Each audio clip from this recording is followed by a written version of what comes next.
Tandem Canon, the gamer freak podcast where co play as canon, and where we're wondering if there's a doctor in the house. No, really, is there? Is there really a doctor in the house? Damn it. This is episode 52. I need healing. Where we'll discuss doctors and nurses in video games. This is Tiffany. And this is Mia. All right, let's go straight into the talk from Team Tandem. So, Mia, what have you been up to for game or homework? Just getting the Sims time in. Like, Sims is my therapy. I've realized this. If I'm having a really stressful day, I will come home and play Sims, and life will seem nice and even-keeled. So, played a little bit of Sims 4 and getting into that. I got a new computer finally, so I've been installing my Sims 3 stuff and playing that, and it's been kind of interesting when you realize all the stuff that you can do. There are things that you can unlock, so that's been fun. I played a little bit more Saints Row 2. There's something about that game where I was having a bad day and I'm like, I just want to knock a bitch out, and it's been great. So entitled to do that. Yeah, so I finished the main part of the game, and I think the last mission, I have a couple of the Ultra missions, but the last main mission that I did was the one where you have to go meet Julius. You find out that Dex has set you guys up, and you're just like, what the fuck? And I'm kind of glad I left that for last, because it's kind of cathartic, okay, this is the guy responsible for putting you in the coma in the first place. Feels like, okay, I get that closure, because when I played the game the first time, I was like, okay, I don't really know who Julius is or why this is such a big deal, but whatever. But now, having played through some things, I'm like, you fucker. Son of a bitch. I'm like, justice is sweet. But the problem was, he kept dying. I don't know what was going on. He kept clipping through the wall or something. And he would just get shot and stuff because he wouldn't get out of the way. And I'm like, look, you mofo, get back up so I can murder you properly. All right, you're not supposed to die just yet. So yeah, that was fun. And then playing Hogwarts Mystery and going to class and all that stuff. So yeah, what about you, Tiff? About the same. I'm also playing Hogwarts Mystery. I didn't get to really play over this past weekend, but I've kind of picked it up and been playing it off and on. So getting further into the mystery. It's kind of like you. I don't even want to really reveal what all is going on because some people probably still want to be surprised. But definitely getting more intriguing as we get into the second year, isn't it? Oh yeah. I was like, yeah, we're getting to the real mystery part. Like, what's happening? You're there the first night and it's like, oh crap, already shit is happening. It's like, I just got here. I literally just walked out from the first year after the celebration and came back in. And the second year just begins. So yeah, it'll be great to see how this evolves, but we won't really discuss until I guess we get a little bit further on. Also, I've been playing Overwatch. They actually have Pink Mercy in celebration of Breast Cancer Foundation research, and they're doing an event until May 21st where you can get a Pink Mercy. I think you can either buy it through game or through the store. It's about $14, but it's totally worth it. And of course, it's 100% of the proceeds go to cancer research. So it's definitely worth the donation if you're able to do that. If not, there's also available things for you to receive if you just watch, I think, charitable streams, people gaming and stuff like that. You can get different stickers and all the other stuff centered around Mercy. So I think that's really cool, especially for something so detriment to a lot of people. So good on Blizzard. So I guess in other news, there's been a lot of uproar in the simming community over the Sims 4 and their future. If you haven't really heard too much, there have been some pretty significant layoffs over in EA with the Sims division, and some of the Sim gurus have been moving over to the mobile team if they were not laid off. So it's raising a lot of red flags for people who are very deep into Sims 4 for the PC versions and stuff like that. A lot of unrest, and there's a lot of rumors and things happening that can't really confirm, not really even the gurus. They're trying to calm the waters a little bit, but there's a lot of concerns about whether Sims 4, if there's anything else that's going to be releasing, because normally they release something every quarter, whether it's a stuff pack or whatever. But there's some theories going around that because of My First Pets stuff and the backlash they got from that, that's why EA's been kind of quiet. Because they were wrong. They knew they were wrong. And I think that was the first time that people were, as a whole, really pissed off. I mean, yeah, we had the pool controversy, the toddler stuff controversy, but this is really? How do you make DLC for DLC? EA's already a bad place with Battlefront 2 and all the stuff going on with loot boxes. But another thing that's kind of making people worried is the back-to-back console releases that are happening for Sims 4. Normally, they come out with a console release maybe twice a year, if that, but they're trying to hammer these things out. So, again, it's making people worried. Okay, so are we actually getting closer to releasing Sims 5?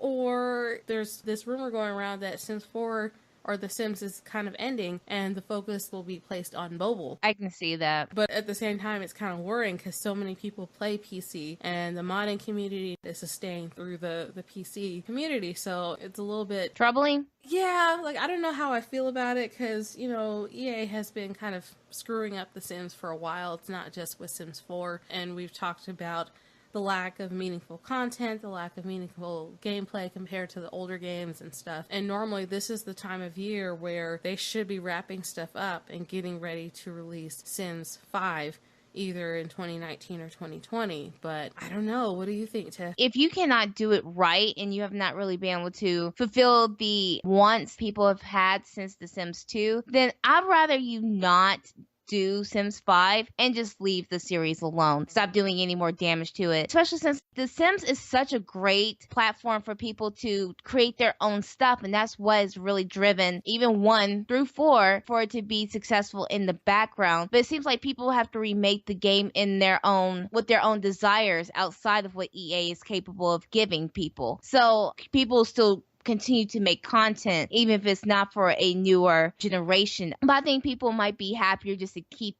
Sims contained the way it is before it does any more damage, because I'm afraid a lot of the lacking that has been going on with Sims 4 so far, that it's only gets worse with Sims 5, especially the way EA is acting. It's kind of like the Harry Potter franchise. Just leave it alone for right now and stop tearing apart what I love and what's already been built, and especially since like Sims 4 is a testament to what they're not capable of giving anymore. If you're gonna keep on pushing down the series, just let it die a little bit, or at least do some damage control if they're even capable of doing that. I don't think EA is really aware of how to do any kind of damage control to really fix any of the problems. They have so many internal fires. I don't think they even know where to begin at this range. This has been a buildup of years. So it's kind of hard to suddenly just say, oh, well, we fucked up. But they don't know where to start in their fuck up. They don't listen to their consumers, and that's another problem too, until it's too late. They use a lot of non-apologies. It's like, and it's more blaming consumers for being understandably upset rather than be like, oh, you know what, we did mess up. It's more like, well, right, I guess we'll do something since you guys are being whiny bitches about it, or, you know, something to that extent. They don't use that language, but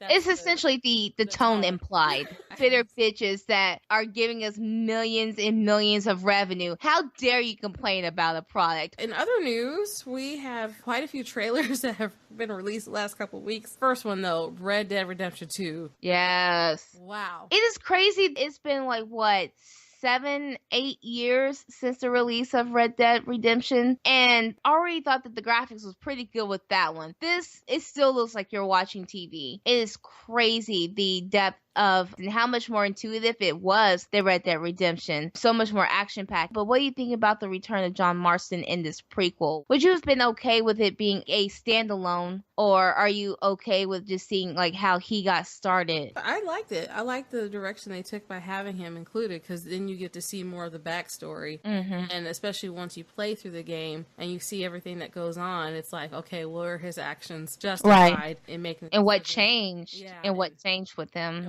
What happened that made him want to change his behavior, and you see Abigail and stuff. So it's like, okay, I get this. This is cool. Because, John is a cool character. He's badass, and he has a conscience. So it's not just him running around killing. You know, for someone like him who has to develop some sort of a confidence, it had to start somewhere. So. Right. And prequels can be very dodgy, but this one can be built up to such a deeper lore in the Red Dead Redemption realm. I'm not like the other people that said what happens to John at the end kind of will negate what had built up in Red Dead Redemption. But we kind of came in a halfway point. We don't know how he got there. So it'll be nice to see where all this friendships and trust within that gang had built up and where it went wrong. Was the reason why this game no longer exists. Also, did you get to watch the Kingdom Hearts 3 trailer for the minigame edition? It's pretty cool. You know, like those little handheld minigames back in the 80s? It's like that, but it's going to be like in-game where you can play with Sora and 1920s Mickey and playing all these different kind of games.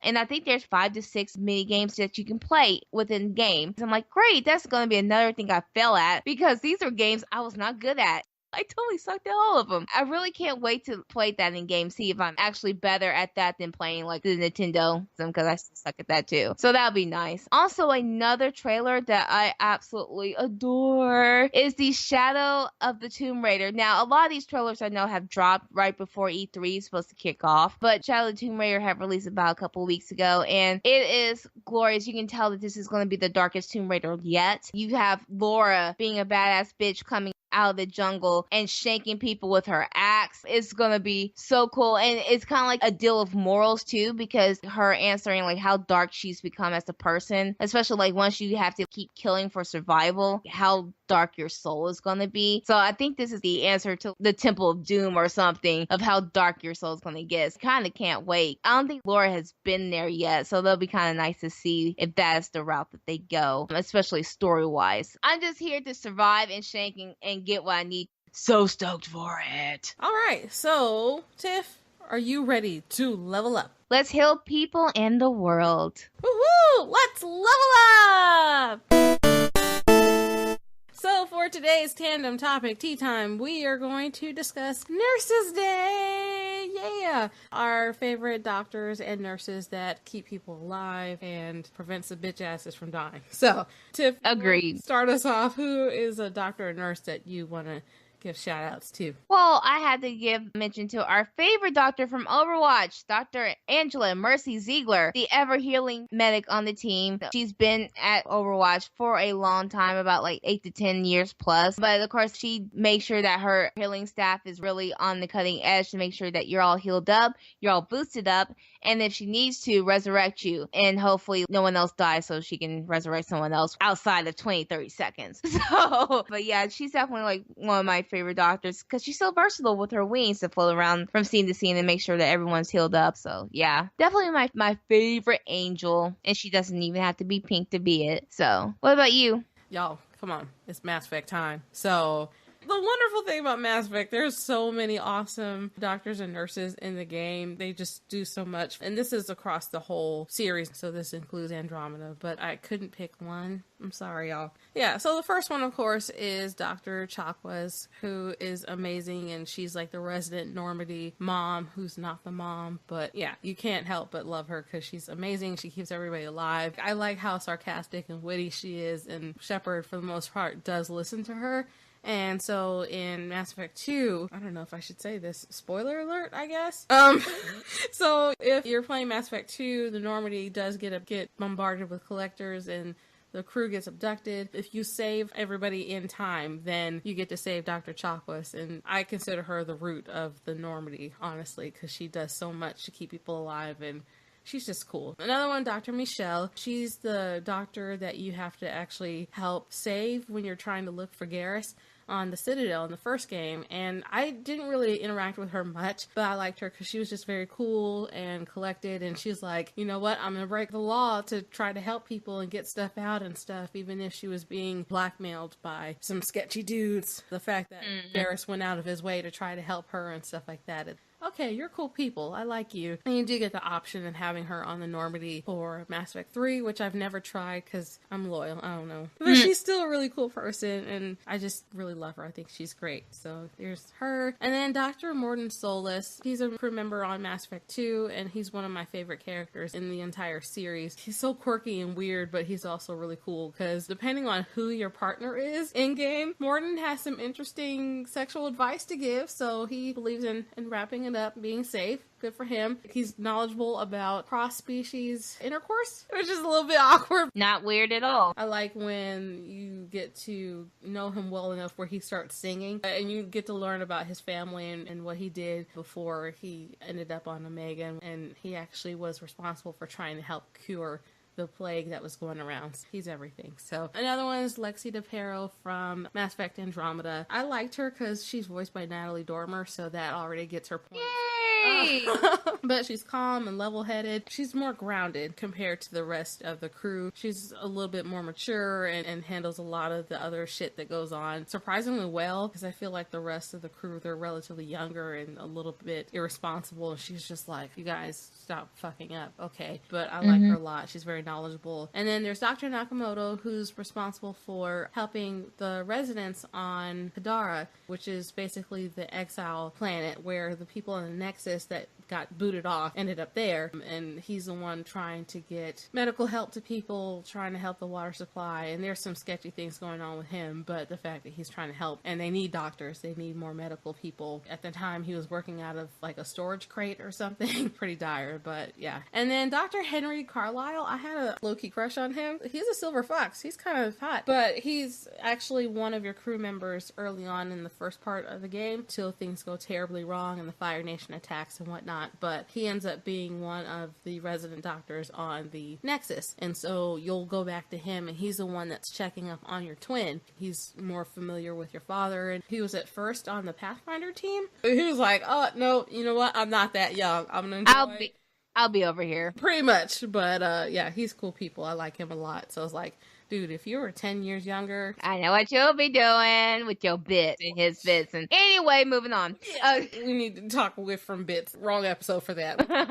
I also wanted to talk about Mrs. McRae from Bully. This nurse is just obsessed with death. You, Trelawney, and Hooch should go and have a drink somewhere because y'all are obsessed with talking about death. The only other involvement you might have between her and Jimmy is when he's in the girls' dorm and he shouldn't be, then she'll be one of the people that tells him to get out. Another one we had was Dr. Mario / Dr. Luigi from Dr. Mario. And I'm more familiar with Dr. Mario. Luigi was more during the year Luigi. He got his own version of it. That's when that came about. But it's practically the same thing. Luigi and Mario are a bunch of street pharmacists, pill pushers. I mean, come on. But I mean, he's trying to help cure viruses and stuff. And so he's trying the best way he can to fill those prescriptions up. Yeah, it's a knockoff of Tetris. But still, it was a very fun and entertaining game to play.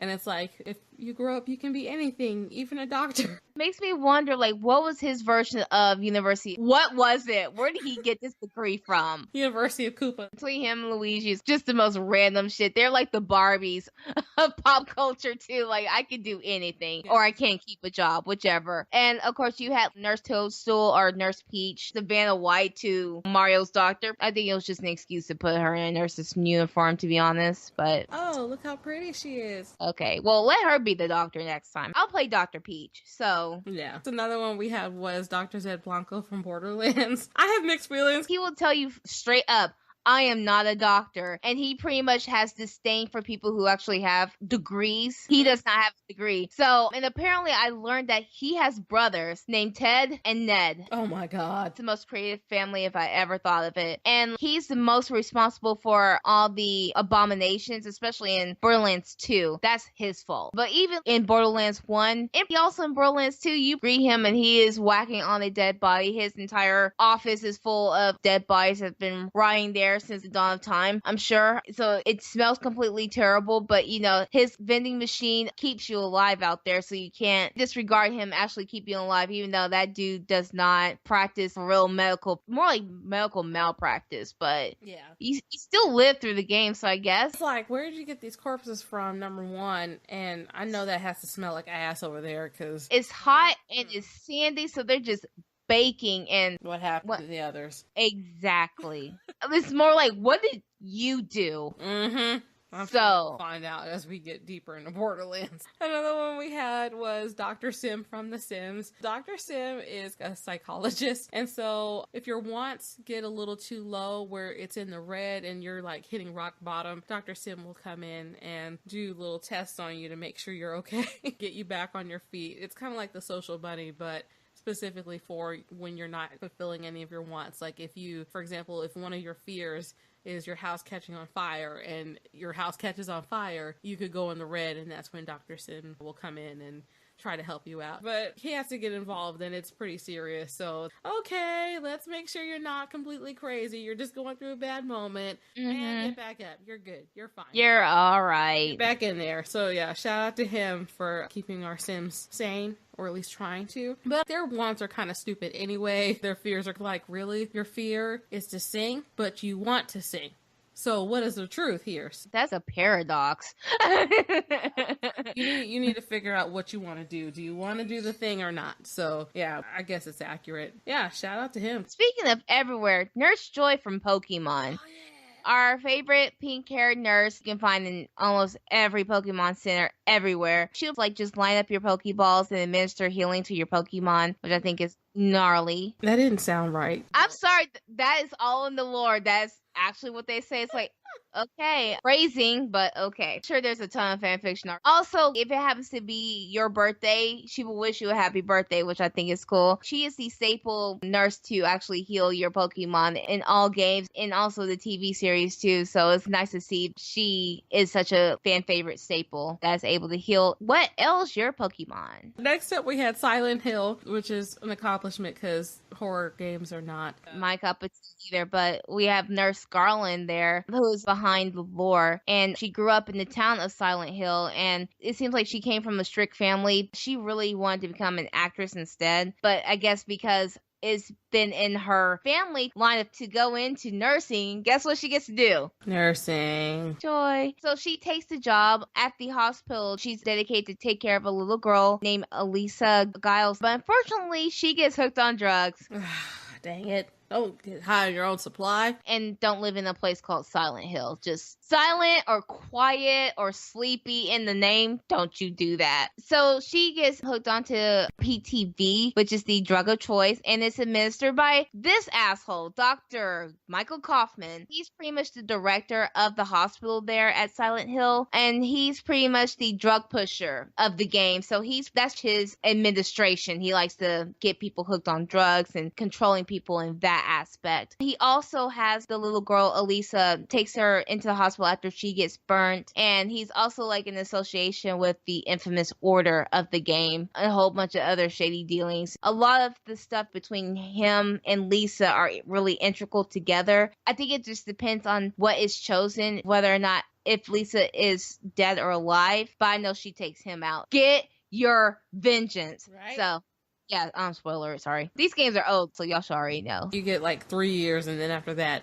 it's open season. Pretty much, especially after it ties into a series and you have to explain the entire lore of a character. And like that pretty much sums it up on the bumper sticker. But yeah, speaking of series, what other ones you got? Assassin's Creed 2, the neighborhood friendly / creepy play doctor.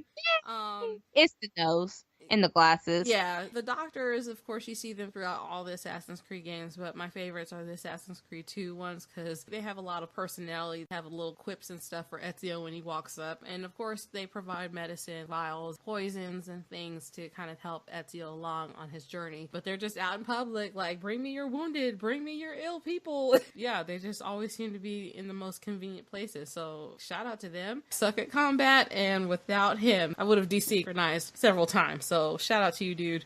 You're creepy as fuck, but still. But I appreciate you giving me my shit, and especially like I need to carry like 20 vials on me. That's just me falling off the damn roof. Yeah. I wonder if that guy, especially like when you first get introduced to going to a plague doctor by Federico after the fight, and he's just like, oh, so you got toughed up, and he inspects him. I wonder if one comes to Ezio after that's like, so syphilis? Okay, here's what you get for this. This is what you get for whoring so damn much. I would just love a doctor to have done that, but you know, hey, not all of them know him on a personal level, so and I like it's all good. They don't ask questions. They're like, I don't need to know why you need all these vials and all this poison and shit. Whatever you do, don't trace it back to me. So trying to make my money doing the street pharmacist gig at night. I like to sing in clubs, so just remember me. But yeah, but definitely I value them for keeping me alive. All right, so that's all we have for our favorite doctors and nurses in video games. We know there are tons more, so if there's some that we missed or some that you have on your list, let us know. You know where we're located, our socials,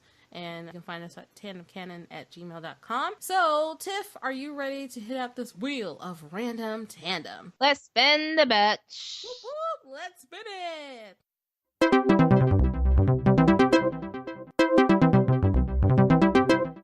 So, for today's wheel of random a tandem random, yes.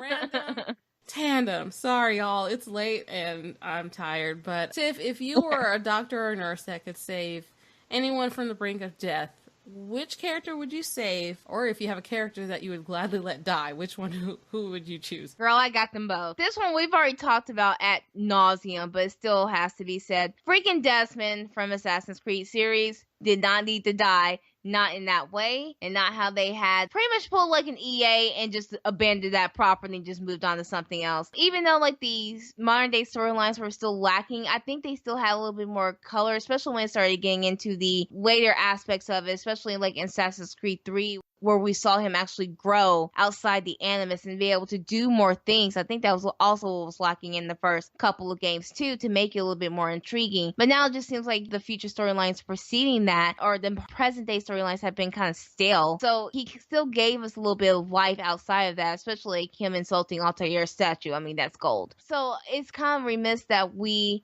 missed the opportunity to have the wonderful Nolan North to continue portraying this character and to really like bring him a little bit more light in the future. But you know, with Assassin's Creed, you never know what happens. The thing I would gladly let die, and I wish I could have let them die in the first game, is Claptrap from Borderlands. God, yes. Sorry. Yeah, I get it, dude. We are straight off the bus and you're trying to do all that you can to help us out. I get it. But you're annoying as fuck. If I had a screwdriver to tune down your volume, I would gladly do that just to keep you silent. And the thing about this, the mysterious fairy lady haunts you in a vision-like thing, and it's like, you must save our friend. Like, why? Why are you putting that on me? Yeah. Why is he so important? Does he carry the Holy Grail inside him? If not, maybe we should tear him apart. He has the answer to life. So, Claptrap, no love lost. Now, this could grow in the series, but from like a lot of people have said, probably not. So Claptrap, I would have been okay for him just to stay on that ground in Firestone, like whatever. I'm not, don't care. What about you? I would save Morden because I love him so much and he's awesome. And I like the way that the series handled his story arc. I don't know if I explained this, but he's actually part of the group that helped keep the genophage going. Like, he wasn't the originator of it, but his group was somewhat responsible for keeping it rolling along. And so a lot of his story arc involves him dealing with that guilt and trying to justify his decisions and talking about morality and what was the right thing to do at the time, because the Krogan were causing chaos. Trying to justify that. There's a lot of bad blood between Krogans, Turians, and Solarians because of that fallout that happens, and so the whole time he's trying to justify his actions. But depending on how your actions are in the third game, he can either cure the genophage or find some way to put it in action. If you're an asshole, you can stop him from doing it, but it comes at a very great personal cost to your friendship and to you emotionally. In my game, he ended up sacrificing himself to make sure the genophage got released, and there's so many steps that lead up to that. It was like, well, we have this data in order to create the genophage cure, but we have the chance to get rid of it, and there's so many things that happen that I'm like, why you? Of all the people that has to die in this game, he does have an opportunity to live, but again, it's at great personal cost. You have to make that choice. Like, do you do the right thing? What is the right thing? Was the genophage a good idea? Was it not? And I liked how his story arc moved, but I wanted him to live. The person that I would gladly let die, and I feel terrible about this, I would say Roman from GTA 4. He died on my version, so... No, he didn't. No, Kate did. I chose Kate to die because I was like, Roman's family, I can't just let him die. But thinking of all the stuff that happens to Nico over the course of the game... It's because of Roman. Because of Roman and him not, he's lying all the time, he gambles all the time, and getting him into all this shady shit. Like, Nico gets into this Russian mob thing because of Roman and his foolishness. And even when he has the chance to do right and do good, he doesn't treat Melanie right and cheats on her and always talking about titty. I'm like, shut up. I'm like, and bowling. And bowling. I'm like, it's like, how can I go bowling while I'm trying to go around and clean up your fuck ups? Right. So stop giving me a thumbs down. That's literally what Nico does. The whole first couple parts of the game is cleaning up after Roman, and it gets deeper and deeper because Roman can't stop. And poor Nico, he's just coming over to America for a better opportunity to get away from the harsh life he's had before. before. And so, like, all he wanted to come do is just chill the fuck out. He couldn't even do that. It's like day 1 or 2, he's already in the mix in something. Yeah, I don't think he even got off the boat well enough, and he's already into some shit because Roman up here fucking around with the Albanians and gambling and doing all sorts of nonsense. So it's one of those family members that, like, you don't want to associate with him, but he pulls you into his mess and drama. That's kind of how I see it. So he's not a bad dude, but I'm just like, are you really worth all this? I would say, just for annoyance, second runner for me would be Brucey. It's not 0 to 100, it's 0 to 1,000 with Brucey easily. The most insecure guy in the entire franchise, hands down. Yeah, which is really sad. Just be who you are, boo. Without, what was it, the shark dealer or some shit? Bull shark, whatever that was. Yeah, I can do without that for the rest of my life. I'm just saying. He had some issues he needed to work out. And some. He needed Dr. Sim to help him because I'm like, boo, you need to And sit down. Jesus. So yeah, those are the people I had to choose. Well, I guess, do you have any final thoughts? Y'all know where to hit us up. We got these socials, the Twitter, YouTube, Facebook, Twitch, and Tumblr. Yeah, so you know where we are. Make sure to like, follow, subscribe, and share with your friends because we're awesome and we want to spread our awesomeness to you and everyone we know. We don't have any new followers this week, but we do have new commenters and special shout outs from Tweetotch this week in our collective heads, our favorite homies. And Janice Davis from Gamers Dominion / Assembly of Geeks. Thank you. Yeah, so Tiff, who is your PYT for this week? I chose this week Dual Screens, and it's a couple of guys that have freshly just started off. They probably have about like 10 videos in their queue, but I started watching a really cool series that they did about essentially what does it mean. And they did 3 videos. They did one on Mike Tyson's Punch Out about what, especially for foreign people, what the language they're speaking, what are they saying. And so they went and interpreted if through friends who actually like had taken Russian or whatnot, or if they didn't know anybody, then they tried their best to translate like Google or something like that, but they forewarn you, you know, it's like a loose translation. It's probably not directly what they're trying to say, but roughly what the message is trying to convene. The one I really started watching with them was Street Fighter, especially what the signages mean, like at E Honda's bathhouse, or Chun-Li seeing what the different stores and stuff like that means. Like, what does it say? So that was really cool to see, to actually learn like this means this. But yeah, that was really cool to actually see that, because you never focus on the game because you're so focused on trying not to die. But like sometimes you do wonder, like, oh, I always wonder what that actually means. So it was kind of cool to get that clarity with them. So yeah, they're really, really in depth with that. So I give them kudos for explaining what does it mean. I would never think of something like that, but it's something unique and specific. That's so cool. All right. And they also have the tendency of, if there's like a discrepancy between, because there was something in Zangief's stage that had changed, they also explain like what it originally was in this one version, what it is now. So I'm like, okay, cool. So yeah, I never even thought about that. I'm glad that somebody did. My PYT for this week is Beat 'em Ups, an Australian YouTuber. I think he's from Australia. But he covers Nintendo games, talks about like Nintendo properties. So one of his more recent videos talked about the Nintendo Labo and what was the appeal of it, was it worth it and everything. And so he did a full-blown review, like he actually went through and built all the things. And yeah, so he's really cool. He has an awesome accent too, but I like his content. The viability of the Switch and the different console generations, like was the Wii U kind of considered a failure, and what things can we learn from that going forward. But he has some really cool content. So if you're a Nintendo fan person, check them out. Or if you're interested in Nintendo properties, he would be definitely the person to go to. So, well, if I may ask, what was his overall impression about the Labo? He loved it. The only thing is with the Labo that he noticed, it does take a little bit to build, but I think if that's something that you enjoy doing, if you're more of like a tactile person working with your hands, the Labo is perfect for you. But if you're the type of person where you need simple instructions, and for the most part they are simple, but it does take some assembly, and so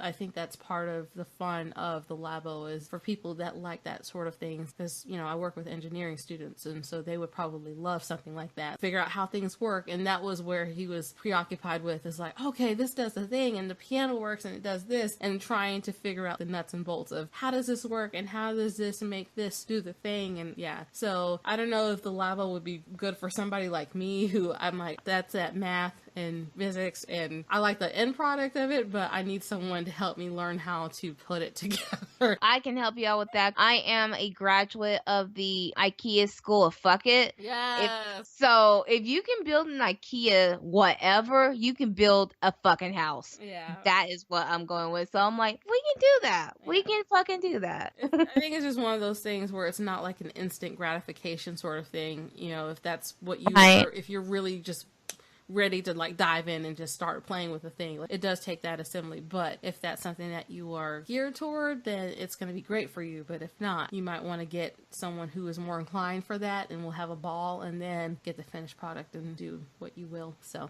it's cool. I need to subscribe to that too. Mm-hmm. Tiff, do we have any events? We do. We finally got finalized for Comicpalooza Houston. That will take place May 25th through the 27th, Memorial Day weekend. We actually have a panel there at 5 o'clock on Friday. So if you are from the Houston area and you are going to come to Comicpalooza, please check it out. Come to our panel, say hi, and meet and greet and all that fun stuff. We also got confirmed for Arlington, which will be June 30th in Arlington, Texas. It will be at my alma mater, UTA, at the UC. So I'm really stoked to be there because I haven't been on that campus in such a long time. So that'd be cool. So if you're in the Arlington area, I believe the event, isn't it free? Yeah, it's free to the public. So if you're in the area or just wanting to come and see different kinds of panels, please come and do that. I think it'll just be an all-day thing on that Saturday. Also, Let's Play July 27th through the 29th, and that'll be at the Irving Convention Center. Also, we have Infinicon, which will be August 3rd through the 5th, and that'll be in Addison, Texas at the regular Crown Plaza Hotel. Also, we have QuakeCon, which will be August 9th through the